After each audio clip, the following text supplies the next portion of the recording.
السلام علیکم ورحمۃ اللہ وبرکاتہ۔ میرے عزیز دوستوں اور بھائیوں، آج آپ حضرات کے سامنے قربانی کا مسنون طریقہ اور ذبح سے متعلق کچھ ضروری مسائل پیش کروں۔ قربانی کرنے والوں کے لیے افضل یہ ہے کہ چند دن پہلے سے قربانی کا جانور خرید کر اس کو پالے، خود سے گھاس دانہ کھلا کر اچھی طرح مانوس کر لے۔ اپنی قربانی کا جانور خود اپنے ہاتھ سے ذبح کرنا افضل اور بہتر ہے۔ اگر خود ذبح کرنا نہ جانتا ہو تو کم از کم ذبح کرنے کے وقت میں وہاں سامنے موجود رہے۔ جانور کو لٹا دینے سے پہلے چھری کو چاقو کو اچھی طرح تیز کر لینا مستحب ہے کہ ذبح کرتے وقت جانور کو زیادہ تکلیف نہ ہو۔ جانور کو لٹانے کے بعد یا اس کے سامنے چھری کا تیز کرنا منع ہے۔ نیز ایک جانور کو دوسرے جانور کے سامنے ذبح بھی کرنا منع ہے۔ جانور کو اس طرح پیر پکڑ کر بے دردی سے گھسیٹتے ہوئے قربانی کے لیے لے جانا یا کوئی ایسا کام کرنا جسے جانور کو اذیت اور تکلیف پہنچے، یہ بھی مکروہ ہے۔ پہلے جانور کو بائیں پہلو پر قبلہ رخ لٹا دے، یعنی اس کے پیر کو قبلے کی طرف کر دے۔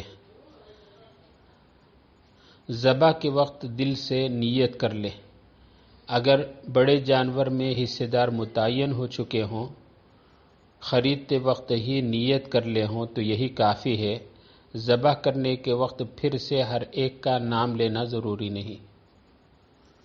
بعض لوگ قربانی کے وقت میں ماں کا نام لینا ضروری سمجھتے ہیں، یہ بھی غلط ہے۔ ذبح کرنے سے پہلے یہ آیتیں پڑھ لینا بھی مستحب ہے۔ انی وجہت وجہی للذی فطر السماوات والارض حنیفا وما انا من المشرکین قل ان صلاتی ونسکی ومحیای ومماتی للہ رب العالمین لا شریک لہ وبذالک امرت وانا اول المسلمین۔ اس کے بعد بسم اللہ اللہ اکبر کہتے ہوئے ذبح کرے۔ ذبح کرنے سے فارغ ہونے کے بعد یہ دعا پڑھنا بھی مستحب ہے۔ اللہم تقبل منی کما تقبلت من حبیبک محمد صلی اللہ علیہ وسلم ومن خلیلک ابراہیم علیہ السلام۔ اے اللہ میرے اس قربانی کو تو قبول فرما لے جیسے اپنے محبوب محمد صلی اللہ علیہ وسلم اور اپنے خلیل حضرت ابراہیم علیہ السلام کی قربانی کو تو نے قبول فرمایا۔ جو شخص ذبح کرنے میں مدد کرے، یعنی چھری بھی ہاتھ میں لگا کر ذبح کرنے والے کے ساتھ تعاون کرے تو اس کو بھی بسم اللہ اللہ اکبر پڑھنا واجب ہے۔ اگر مسلمان ذبح کرتے وقت ہیبت کی وجہ سے بسم اللہ اللہ اکبر پڑھنا بھول گیا تو اس کا ذبیحہ حلال ہے، لیکن عمدن جان بوجھ کر بسم اللہ پڑھنا چھوڑ دیا تو اس کا ذبیحہ حلال نہیں ہوگا، وہ جانور کھانا حرام ہوگا۔ جو جانور قربانی کے لیے کسی شخص نے اپنے لیے متعین کر رکھا تھا، پھر اسے دوسرے نے اپنے طرف سے ذبح کر دیا تو یہ اصل مالک کے طرف سے ہی سمجھا جائے گا، کیونکہ متعین جانور میں دوسرے کی نیت کا اعتبار نہیں۔ اگر 7 آدمیوں نے مل کر ایک گائے قربانی کے لیے خریدی تھی، پھر ان میں ایک کا انتقال ہو جائے تو اس کے تمام ورثاء مرحوم کی طرف سے قربانی کی اجازت دیں اور وہ بالغ ہوں تو ان کی قربانی درست ہے۔ بڑے جانور میں قربانی کے ساتھ عقیقے کا حصہ رکھنا یہ بھی درست ہے۔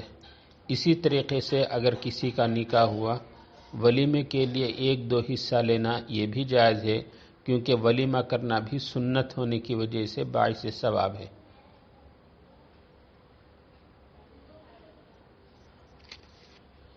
اگر باپ اپنے بیٹے کی جانب سے واجب قربانی ادا کرتا ہو یا شوہر اپنے بیوی کی طرف سے واجب قربانی ادا کرتا ہو تو ان کو اطلاع کرنا اور اجازت لینا شرط ہے۔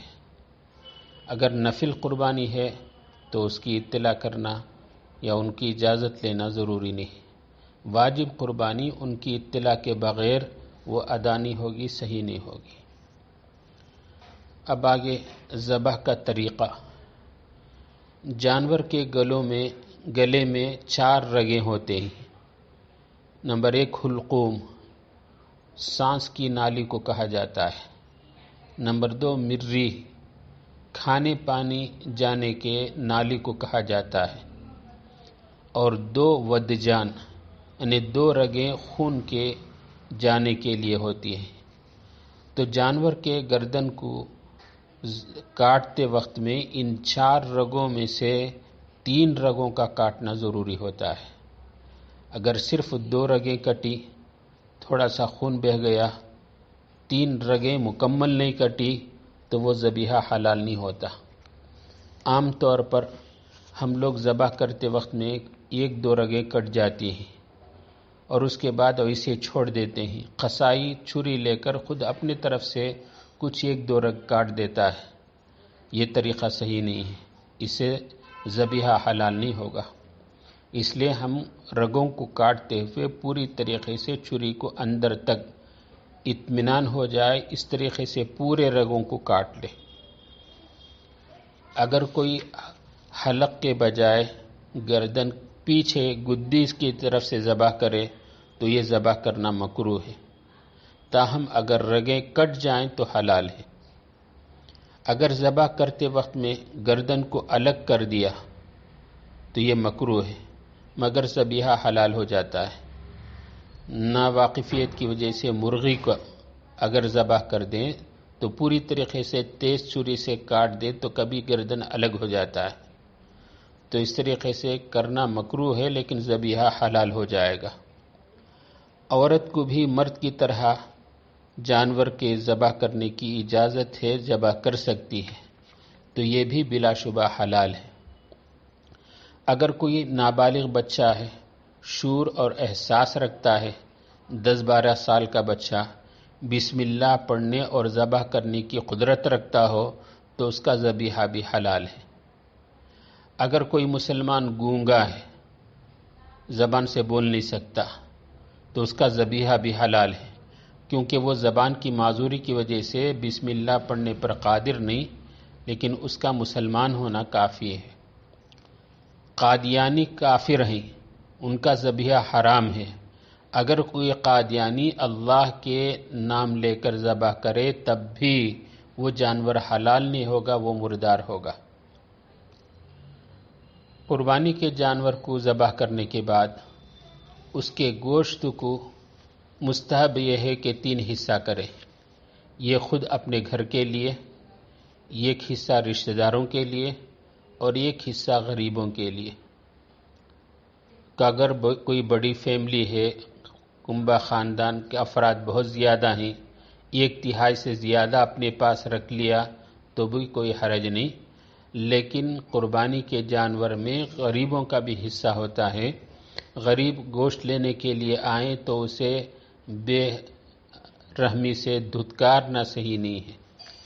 جتنا غریب کا ایک حصہ، 1/3 حصہ ہوتا ہے، 3 میں 1 حصہ اسے دیں تو اس کی وجہ سے غریب گوشت کھائیں گے، ان کی دعا لگے گی، یہ اس کا ثواب ہمیں ملے گا۔ قربانی کے گوشت کو یا ہڈی یا کھال وغیرہ کو قصائی کو اجرت کے طور پر، مزدوری کے طور پر دینا جائز نہیں ہے۔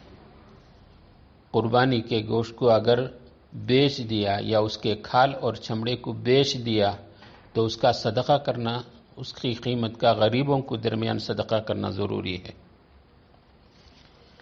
اگر قربانی کرنے والے 7 افراد ایک ہی گھر کے ہوں، جان پہچان کے ہوں، آپس میں گوشت مصالحت کے ساتھ تقسیم کر لیں تو کافی ہے۔ اگر الگ الگ گھرانے کے ہوں تو قربانی کے گوشت کے 7 حصے کو وزن کر کے 7 شرکاء کے درمیان تقسیم کرنا ضروری ہے۔ قربانی کے کھال کو دباغت دے کر خود بھی استعمال کر سکتے ہیں، یا اسے دباغت دے کر مصلی جان نماز وغیرہ بنا کر خود استعمال کر سکتے ہیں، لیکن اگر اسے فروخت کر دیا تو اس کی پوری قیمت کو غربا کے درمیان صدقہ کرنا ضروری ہے۔ حلال جانوروں کے اندر 7 چیزیں حرام ہیں، اسے کھایا نہیں جا سکتا۔ نمبر 1 ذکر یعنی نرم کی شرمگاہ، نمبر 2 فرج یعنی معدہ کی شرمگاہ، نمبر 3 مثانہ یعنی پیشاب کی تھیلی، نمبر 4 غدود یعنی گلٹی گڈے وغیرہ، نمبر 6 خصیتین یعنی کبورے، نمبر 6 پتا، نمبر 7 خون۔ یہ خصیتین اور کپورے عام طور پر لوگ اسے حلال سمجھ کر کھا لیتے ہیں، لیکن وہ حرام ہے، اسے نہیں کھا سکتے، اسے بیچ بھی نہیں سکتے۔ یہ قربانی سے متعلق کچھ اہم ضروری کچھ مسائل تھے جو آپ حضرات کے سامنے گوش گزار کیا گیا۔ اب یہ جو سلسلہ ہے عید کی وجہ سے روزانہ مسائل کا سلسلہ آئندہ موقوف رہ جائے گا۔